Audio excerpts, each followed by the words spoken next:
Hello everyone, আশা করি সবাই ভালো আছেন। Welcome back to my channel wonder of creativity. আজকে একটা খুব সহজ রেসিপি শেয়ার করছি, পেঁপে দিয়ে মুসুর ডাল, যেটা শরীরের জন্য তো ভালো আর খেতেও খুব টেস্টি হয়। ভাঙা মসুরের ডাল নিয়েছি, ডালটা ধুয়ে রেখে দিয়েছি, এবার সিদ্ধ করে নেব। জলটা গরম হলে ডালটা দিয়ে দিচ্ছি। পেঁপেটা লম্বা করে কেটে নিয়েছি, ডালের মধ্যে পেঁপেটা সিদ্ধ হওয়ার জন্য দিয়ে দিচ্ছি।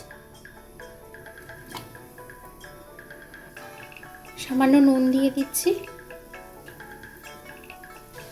ডাল সিদ্ধ করার সময় এই উপরের ফেনাগুলো তুলে ফেলে দিচ্ছি। 3টে লঙ্কা ডাল সিদ্ধর সময় দিয়ে দিচ্ছি এর মধ্যে। ডাল আর পেঁপেটা সিদ্ধ হয়ে গেলে নামিয়ে নিচ্ছি। ফোড়ন দেব, তেল গরম হলে তেজপাতা দিচ্ছি,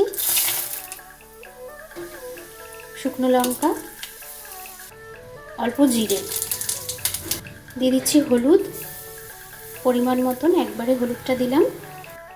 এবার সিদ্ধ ডালটা দিয়ে দিচ্ছি।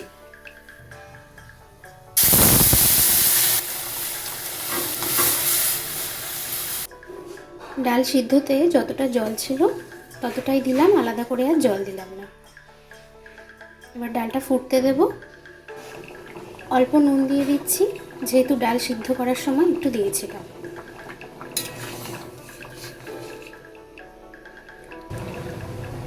এবার ধনেপাতা দিয়ে গ্যাসের ফ্লেমটা অফ করে দিচ্ছি।